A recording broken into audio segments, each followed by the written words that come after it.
Harry, we're going to be in John chapter 19, verse 31 tonight. And just previous to this, Jesus breathed his last breath and had just died. So, verse 31, it says, "Now it was the day of preparation, and the next day was to be a special Sabbath."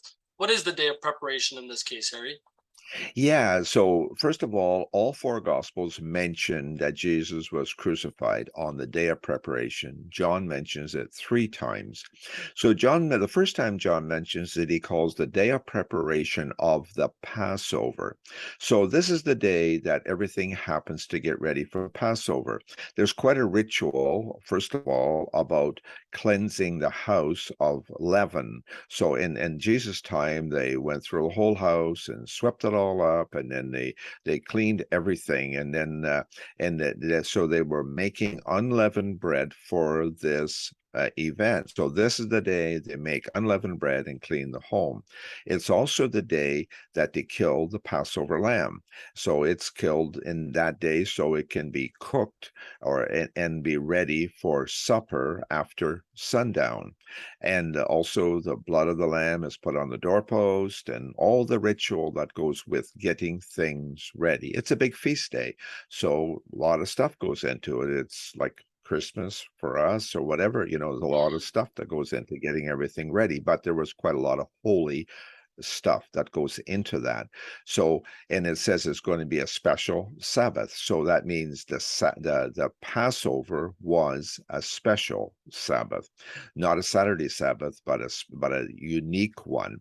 So Jesus himself was had celebrated the Passover the night before. So he was arrested through the night, and the night and before that he had, and the disciples had gotten their Passover together the day before.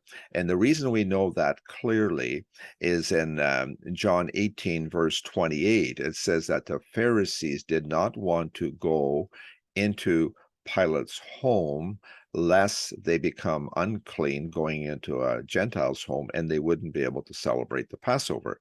Well, this is while they're bringing Jesus there, and Jesus celebrated that the night before. So Right. Jesus was crucified. The day of preparation was Thursday, and that is the day Jesus was crucified. And the next day is the holy day for the Passover. And actually, it's kind of interesting because the next day after that is the Feast of Unleavened Bread. There are three holy days in a row. Two holy days: the Passover day one, and unleavened bread is a holy day, no work to be done either. And then the next day is first fruits. And on this week, that turns out to be Sunday. It's not a holy day, but it's a day of rejoicing also. And that's the day that Jesus rises on Sunday morning, first fruits. Wow. That's kind of neat. So It it all is. ties together.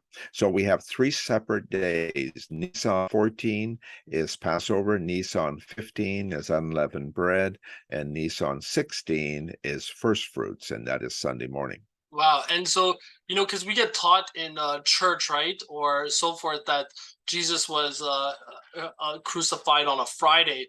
But clearly, when we read the scriptures here, we see this correlation that Jesus ended up eating the Passover a day early with his Yeah. disciples and it was actually on a Thursday. Is that correct? Yeah, that's correct. And there are two Sabbaths in a row. So the special Sabbath is Passover.